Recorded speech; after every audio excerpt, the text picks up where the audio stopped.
매일 성경 묵상을 돕는 해설 가이드입니다. 안녕하세요. 묵상 코치입니다. 함께 읽고 나누는 말씀은 누가복음 11장 14절에서 26절까지 말씀입니다. 오늘 본문에는 귀신 들린 사람을 치유하는 이야기가 등장하는데 이 사건을 통해서 우리와 예수님 사이의 논쟁이 벌어집니다. 예수님은 자신의 인격과 사역을 통해서 이 땅에 임한 하나님 나라를 분명하게 선포하십니다.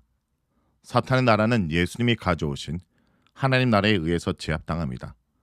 이제 사람들은 사탄의 나라든지 하나님 나라든지 양쪽 가운데 하나를 선택해야 합니다. 14절에서 16절은 예수님에 대한 비난과 불신입니다. 예수님께서 귀신 들린 사람 한 명을 치유하십니다. 이 사람이 벙어리인 것은 분명 귀신 들린 것과 연관되어 보입니다. 귀신이 내쫓겼을 때 이 사람이 말을 하게 되었기 때문입니다. 예수님께서 귀신을 내쫓으신 사건에 대해서 무리가 놀란 것으로 묘사되고 있습니다. 이러한 묘사는 무리가 겪은 일이 매우 인상 깊은 일이었다는 것을 말해줍니다. 그들이 예수님에 대해서 인격적으로 반응한 것으로 이해하기는 어렵습니다.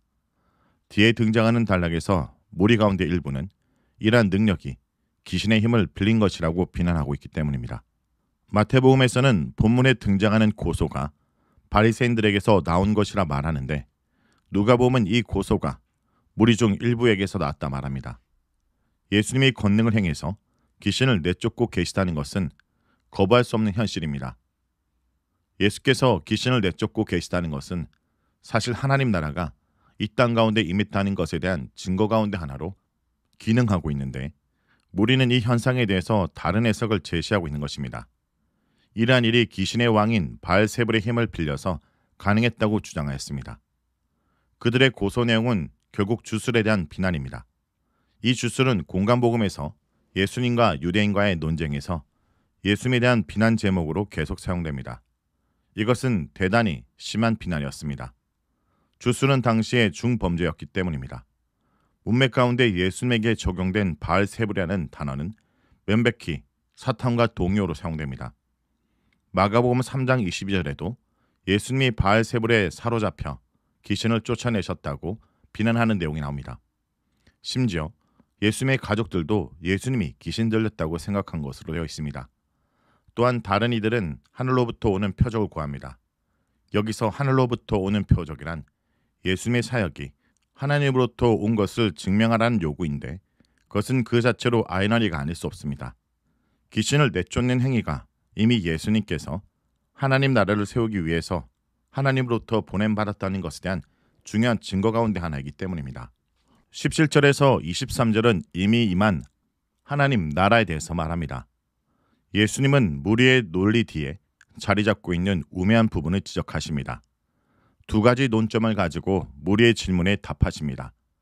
먼저 만약 사단과 다른 귀신들이 하나님께 대항하여 싸우고 있다면 그들의 패배는 사탄의 세력에 대한 타격을 의미하기 때문에 귀신을 쫓아낸 예수님의 사역은 사탄의 사역일 수밖에 없다는 것입니다.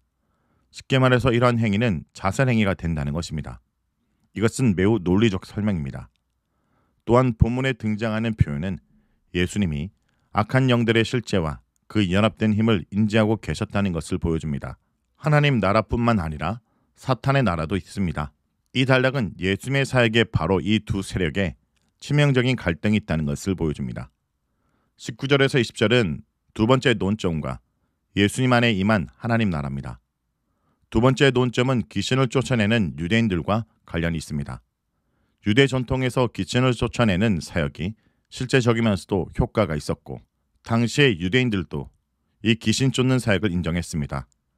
그들이 너희 재판관이 되리라 라는 표현 안에는 무리가 다른 유대인들에 의해서 수행되는 죽기를 인정했다는 것이 전제되어 있습니다. 그들이 수행하는 죽기는 인정하면서 왜 예수님에 의해서 수행되는 죽기에 대해서는 의문을 제기하느냐라는 논점을 제시하는 것입니다. 예수님의 죽기 사역의 독특한 성격은 이것이 다른 어떤 귀신의 세력이 아니라 하나님의 손으로 말미암다는 사실입니다. 여기서 예수님은 구약과 유대교에서 고대하였던 하나님 나라가 자신의 사역 안에서 도래했다는 것을 선포하십니다. 하나님 나라는 이미 존재합니다. 그러나 이 하나님 나라의 성격은 유대인들이 일반적으로 기대하는 바와 달랐습니다. 그것은 영적 승리이지 정치적 승리가 아니었습니다. 예수님은 사탄의 나라와 하나님 나라 대결을 하나의 비유를 통해서 제시하십니다.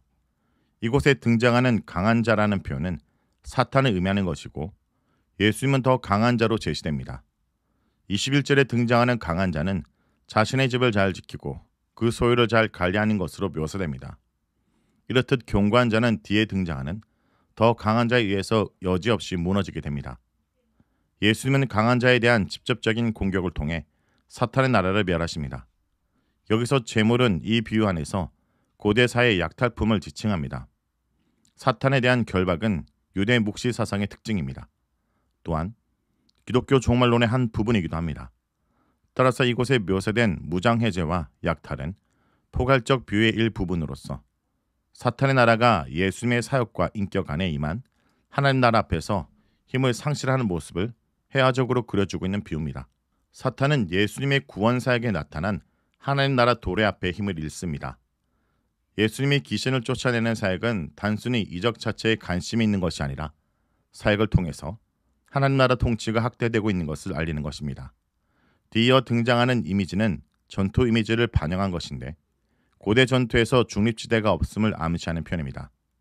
고대 세계의 왕들은 자신보다 힘이 센 왕들의 전쟁에서 둘 중에 한 편에 서도록 종종 요구받았습니다.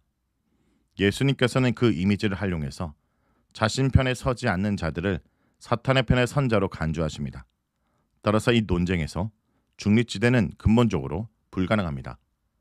예수님을 대적하는 행위는 그 자체로 자신이 사탄 편에 있다는 것을 분명하게 하는 것입니다. 24절에서 26절은 나갔다가 다시 돌아온 귀신에 대해서 말합니다. 이 비유는 내러티브에서 앞부분과 그다지 매끄럽게 연결되는 것 같진 않고 독립적으로 존재하는 듯한 인상을 풍깁니다. 어떤 학자들은 14절에 등장하는 귀신 축출 이야기와 이 비유를 직접적으로 연결하려고 시도하기도 했습니다. 또 어떤 학자들은 이 비유를 단순히 안누멘과 별다른 연결 없이 회개하지 않음에 대한 경고를 드러내는 것이라고 해석하기도 했습니다. 그러나 누가복음에서 이 비유는 도리어 21절에서 22절과의 연관성 속에서 이해해야 합니다. 예수님을 통해서 임한 하나님 나라는 사탄의 나라를 결박하는 강력한 힘입니다. 이 비유는 이러한 확실한 하나님 나라에 소망을 두지 않는 자들에 대한 경고로 기능하고 있습니다. 이 약한 세대는 그들 중에 행하시는 예수님의 사역으로 정화될 수 있습니다. 그러나 하나님 나라에 대한 헌신으로 이어지지 않는 에게는 마귀가 악용할 수 있는 빈 공간이 되기 십상입니다. 예수님을 통해 임한 하나님 나라에 적극적으로 반응하지 않는 사람은 필연적으로 예수님을 대적하게 됩니다. 오늘 본문을 통해 우리는 중요한 몇 가지 교훈을 얻을 수 있습니다. 우리 삶에는 영적 전쟁이 존재하며 우리는 이를 인식해야 합니다. 예수님은 사탄보다 더 강한 권세를 가지셨으며 우리는 그분을 의지해야 합니다. 신앙에는 중립은 없습니다. 우리는 반드시 예수님 편에 서야 합니다. 단순히 죄를 버리는 것만이 아니라 우리 삶을 예수님으로 채우는 것이 중요합니다. 우리 마음이 온전히 예수님께 속해 있을 때 우리는 사탄의 공격에서 보호받고 하나님 나라를 경험할 수 있습니다. 오늘 우리의 영적 상태를 점검하고 예수님께 온전히 속한 삶을 살아가기로 결단하기 원합니다. 말씀을 놓고 기도하겠습니다. 주님, 우리의 영적 눈을 열어주셔서 우리가 살아가는 이 세상 속에서 영적 전쟁이 있음을 깨닫게 하옵소서.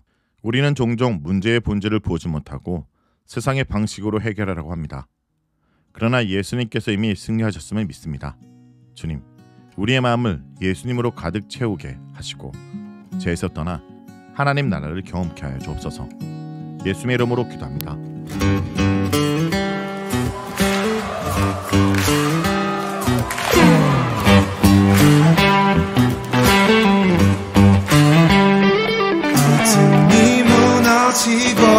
텅 빈 맘 멈춰설 때